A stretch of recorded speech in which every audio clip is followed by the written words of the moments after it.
Dear Esther, the gulls do not land here anymore. I've noticed that this year they seem to shun the place. Maybe it's the depletion of the fishing stock driving them away. Perhaps it's me. When he first landed here, Donnelly wrote that the herds were sickly and their shepherds the lowest of the miserable classes that populate these Hebridean islands. 300 years later, even they have departed.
There was once talk of a wind farm out here, away from the rage and the intolerance of the masses.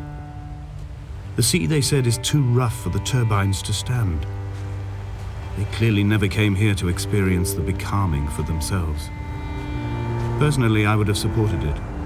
Turbines would be a fitting contemporary refuge for a hermit. The revolution and the permanence.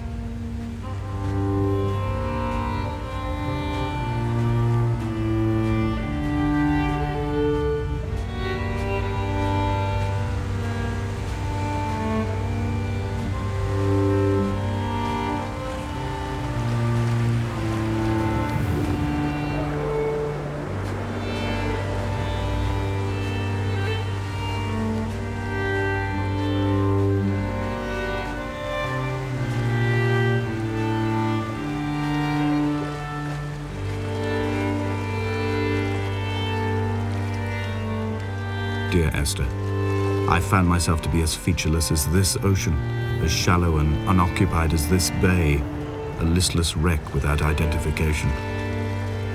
My rocks are these bones, and a careful fence to keep the precipice at bay. Shot through me caves, my forehead a mount. This aerial will transmit into me so. All overexposed, the nervous system, where Donnelly's boots and yours and mine still trample. I will carry a torch for you. I will leave it at the foot of my headstone. You will need it for the tunnels that carry me under.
A wonderful sight.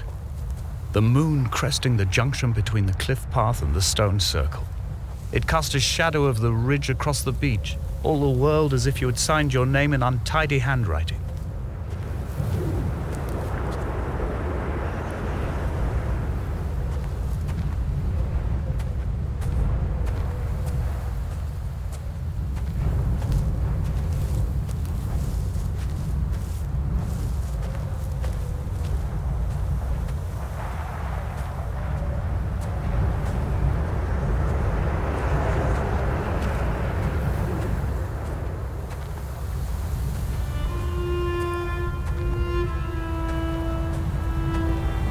When someone had died or was dying, or was so ill they gave up what little hope they could sacrifice, they cut parallel lines into the cliff, exposing the white chalk beneath. You could see them from the mainland or the fishing boats, and know to send aid or impose a cordon of protection, and wait a generation until whatever pestilence stalked the cliff paths died along with its hosts. My lines are just for this: to keep any would-be rescuers at bay. The infection is not simply of the flesh.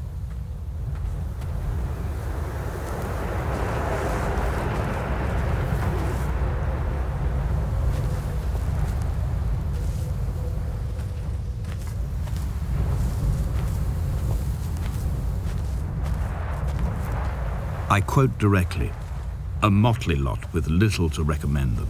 I have now spent 3 days in their company. That is, I fear, enough for any man not born amongst them.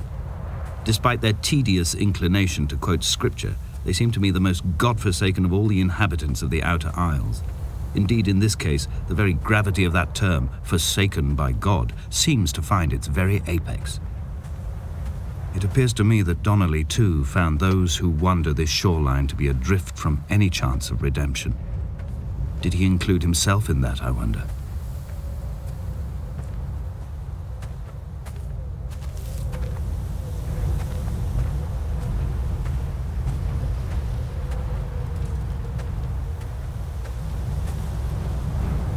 Dear Esther, I met Paul.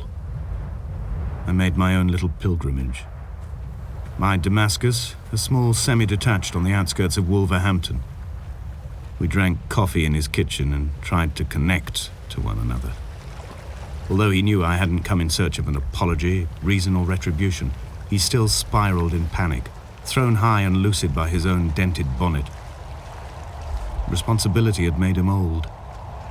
Like us, he'd already passed beyond any conceivable boundary of life.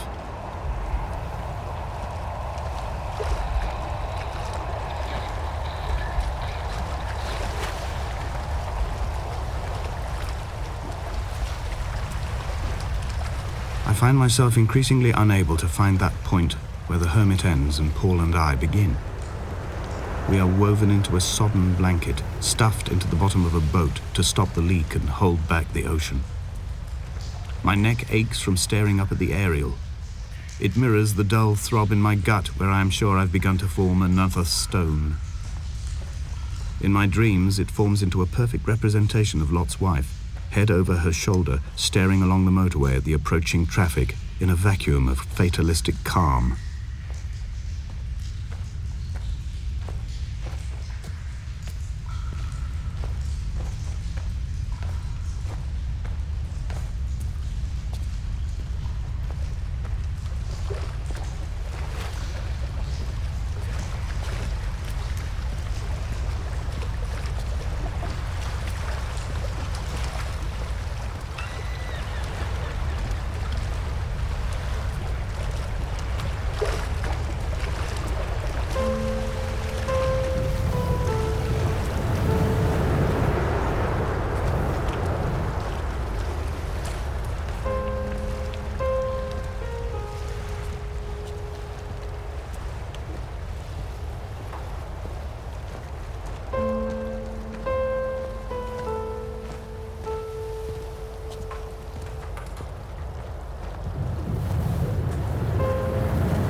The vegetation here has fossilized from the roots up. To think they once grazed animals here, the remnants of occupation being evidence to that. It is all sick to death. The water is too polluted for the fish, the sky is too thin for the birds, and the soil is cut with the bones of hermits and shepherds. I've heard it said that human ashes make great fertilizer, that we could sow a forest from all that is left of your hips and ribcage, with enough left over to thicken the air and repopulate the bay.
Dear Esther, I have now driven the stretch of the M5 between Exeter and Bristol over 21 times. But although I have all the reports and all the witnesses and have cross-referenced them within a millimetre using my ordnance survey maps, I simply cannot find the location.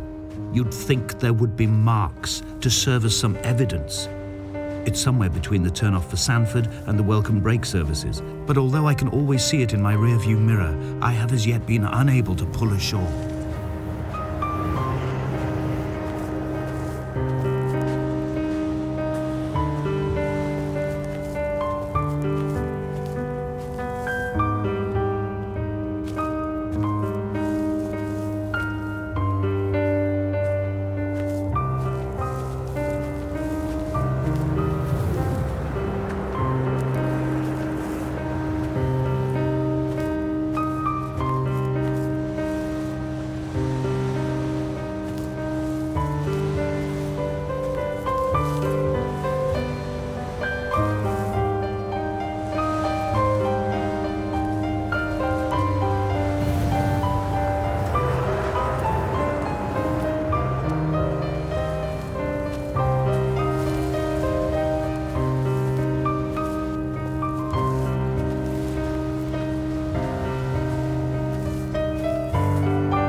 There must be a hole in the bottom of the boat.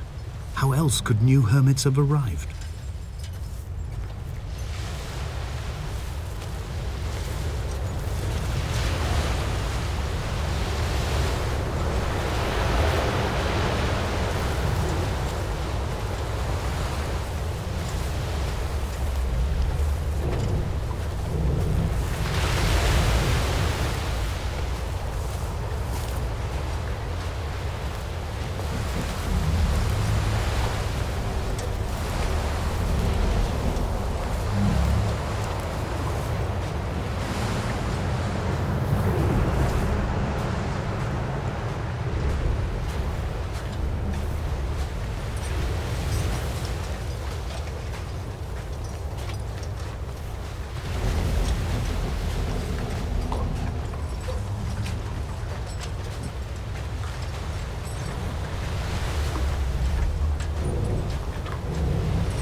All night the boy has kept me lucid. I sat, when I was at the very edge of despair, when I thought I would never unlock the secret of the island, I sat at the edge and I watched the idiot boy blink through the night. He is mute and he is retarded, and he has no thought in his metal head but to blink each wave and each minute aside until the morning comes and renders him blind as well as deaf-mute. In many ways, we have much in common.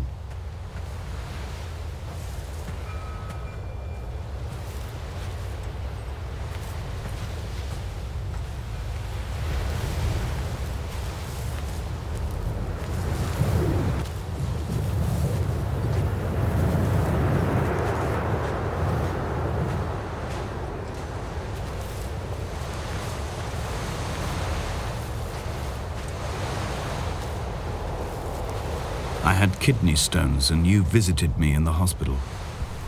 After the operation, when I was still half submerged in anesthetic, your outline and your speech both blurred. Now my stones have grown into an island and made their escape, and you have been rendered opaque by the car of a drunk.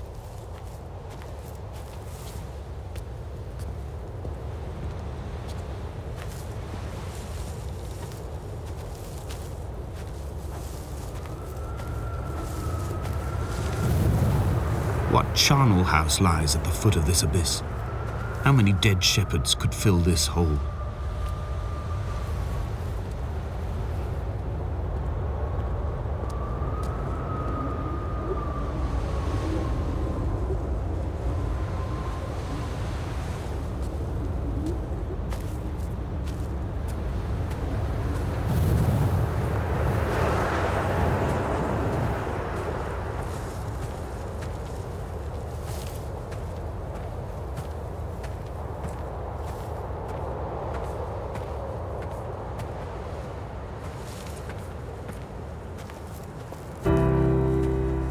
Begun to climb, away from the sea and towards the center.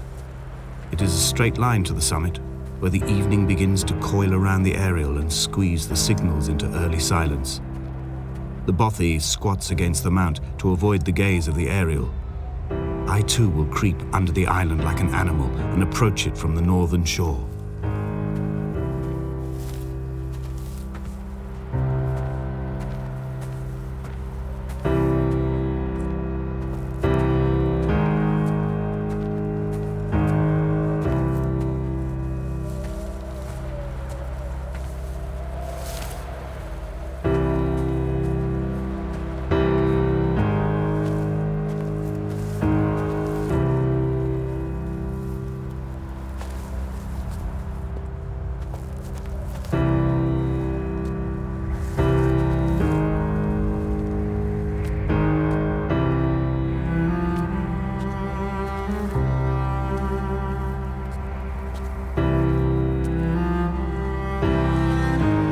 The bothy was constructed originally in the early 1700s. By then, shepherding had formalized into a career. The first habitual shepherd was a man called Jakobsen, from a lineage of migratory Scandinavians. He was not considered a man of breeding by the mainlanders. He came here every summer whilst building the bothy, hoping eventually that becoming a man of property would secure him a wife and a lineage. Donnelly records that it did not work. He caught some disease from his malcontented goats and died 2 years after completing it. There was no one to carve white lines into the cliff for him either.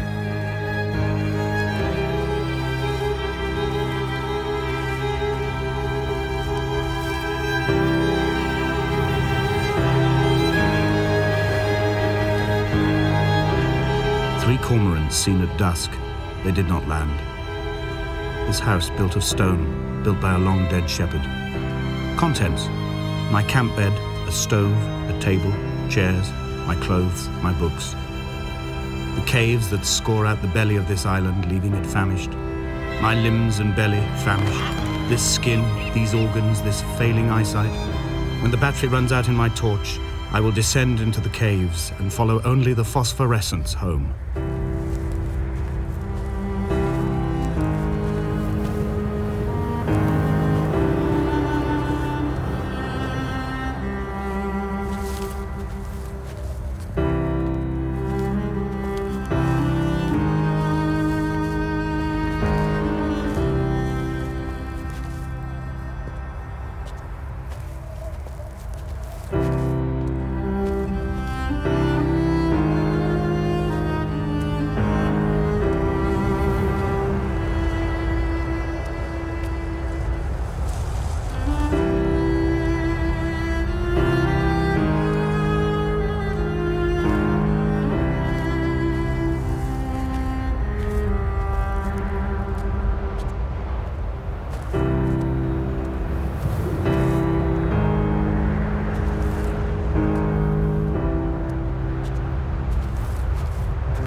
What to make of Donnelly, the laudanum and the syphilis?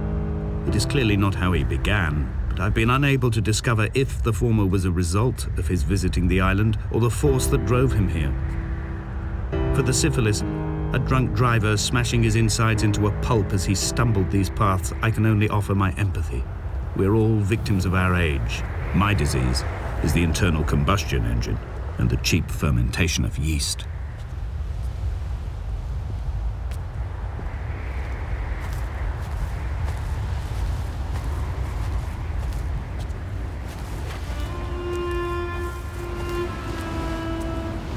They found Jakobsen in early spring. The thaw had only just come.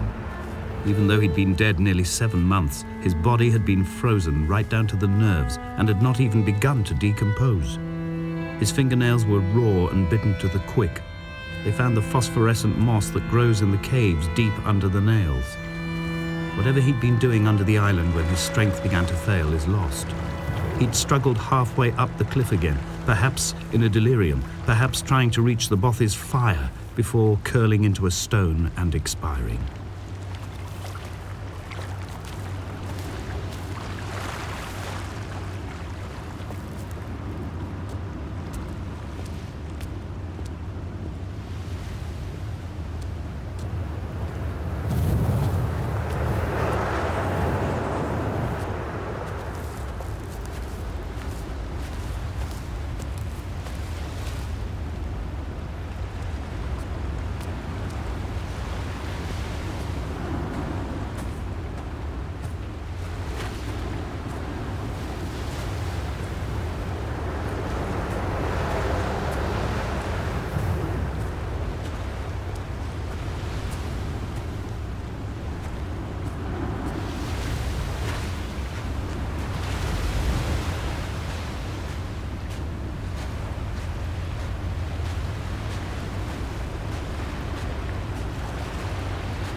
Climbing down to the caves, I slipped and fell and have injured my leg.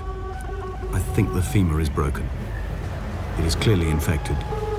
The skin has turned a bright, tight pink, and the pain is crashing in on waves, winter tides against my shoreline, drowning out the ache of my stones. I struggled back to the bothy to rest, but it has become clear that there is only one way this is likely to end. The medical supplies I looted from the trawler have suddenly found their purpose. They will keep me lucid for my final ascent.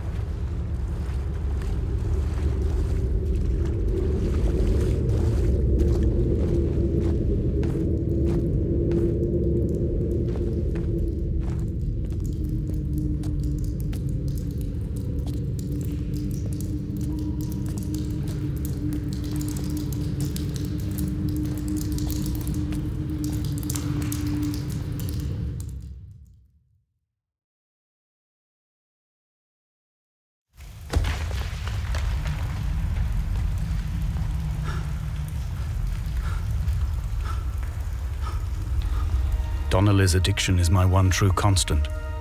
Even though I wake in false dawns and find the landscape changing, flowing inconstantly through my tears, I know his reaching is always upon me.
It was as if someone had taken the car and shaken it like a cocktail. The glove compartment had been opened and emptied with the ashtrays and the boot. It made for a crumpled museum, a shattered exhibition.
I'm traversing my own death throes. The infection in my leg is an oil rig that dredges black muck up from deep inside my bones. I swallow fistfuls of diazepam and paracetamol to stay conscious. The pain flows through me like an underground sea.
This cannot be the shaft they threw the goats into. It cannot be the landfill where the parts of your life that would not burn ended up. It cannot be the chimney that delivered you to the skies. It cannot be the place where you rained back down again to fertilize the soil and make small flowers in the rocks.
Sanford Junction, headlights in your retinas. Donnelly drove a grey hatchback without a bottom. All the creatures of the tarmac rose to sing to him. All manner of symbols crudely scrawled across the cliff face of my unrest. My life reduced to an electrical diagram. All my gulls have taken flight. They will no longer roost on these outcrops. The lure of the moon over the Sanford Junction is too strong.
I returned home with a pocket full of stolen ash.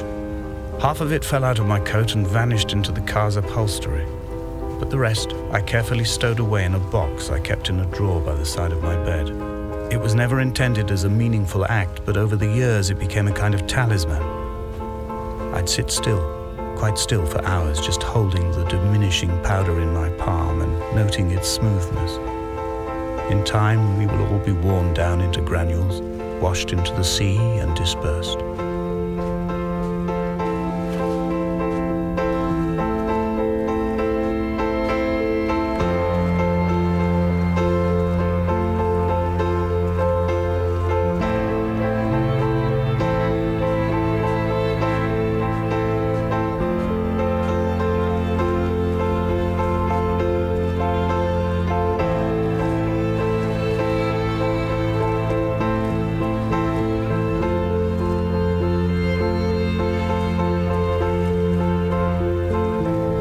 Chemical stains on the tarmac, the leak of air conditioning, brake fluid and petrol.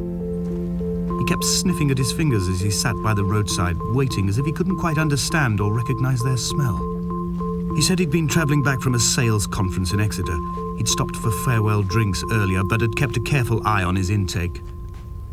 You could hear the sirens above the idling traffic.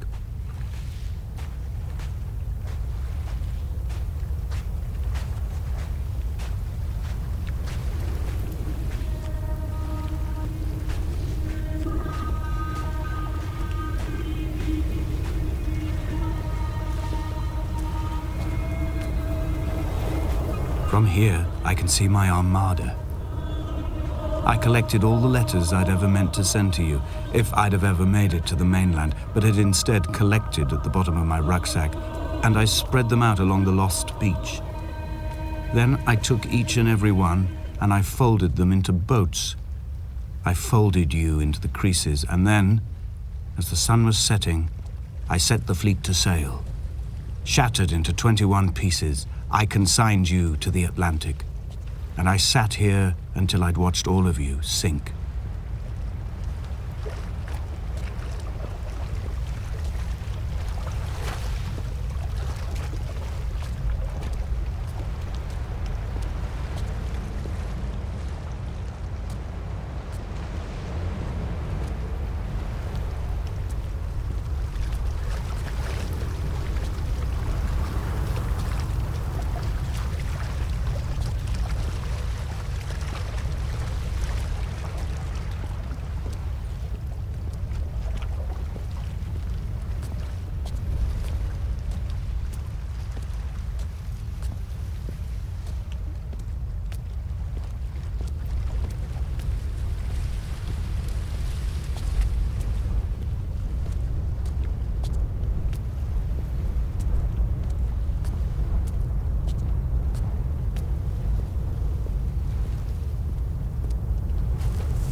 A sound of torn metal, teeth running over the edge of the rocks, a moon that casts a signal as I lay pinned beside you, the ticking of the cooling engine, and the calling from a great height, all my mind as a bypass.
I've begun my voyage in a paper boat without a bottom.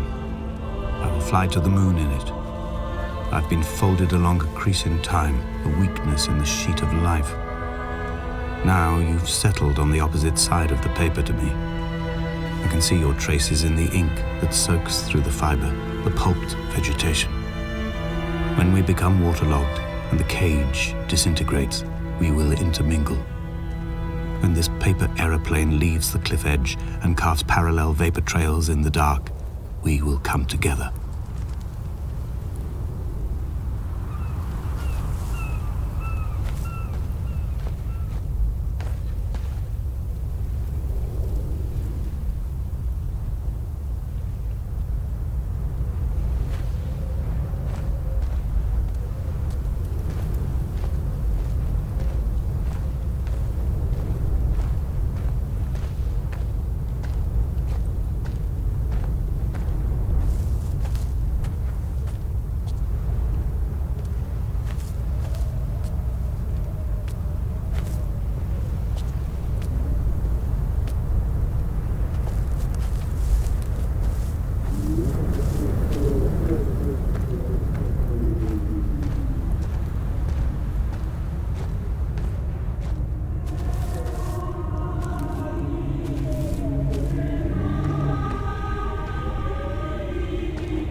If only Donnelly had experienced this, he would have realized he was his own shoreline, as am I.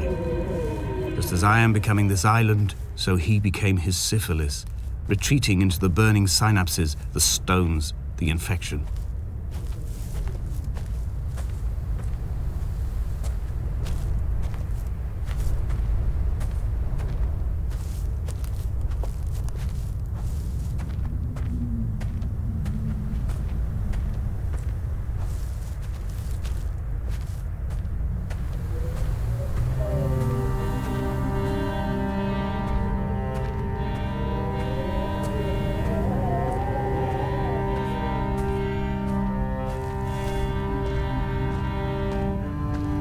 Headlights reflected in these retinas, too long in the tunnels of my island without a bottom. The sea creatures have risen to the surface, but the gulls are not here to carry them back to their nests. I've become fixed, open and staring, an eye turned on itself. I've become an infected leg whose tracking lines form a perfect map of the junctions of the M5. I will take the exit at mid-thigh and plummet to my Esther.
have dredged these waters for the bones of the hermit, for the traces of Donnelly, for any sign of Jakobsen's flock, for the empty bottle that would incriminate him.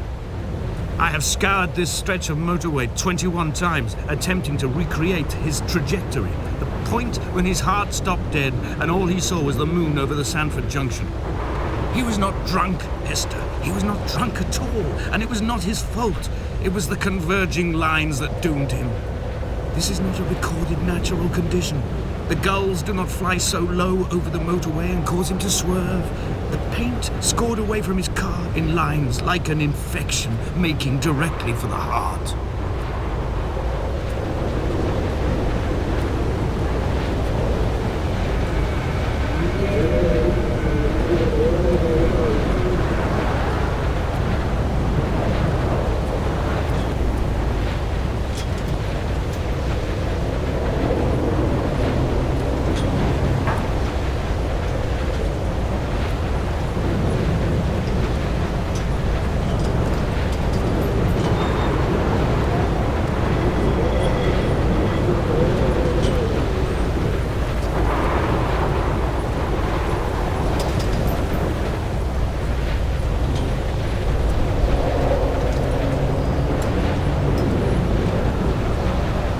Run out of places to climb.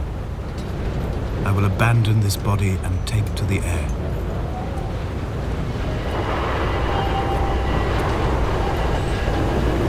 Dear Esther, I have burnt my belongings, my books, this death certificate.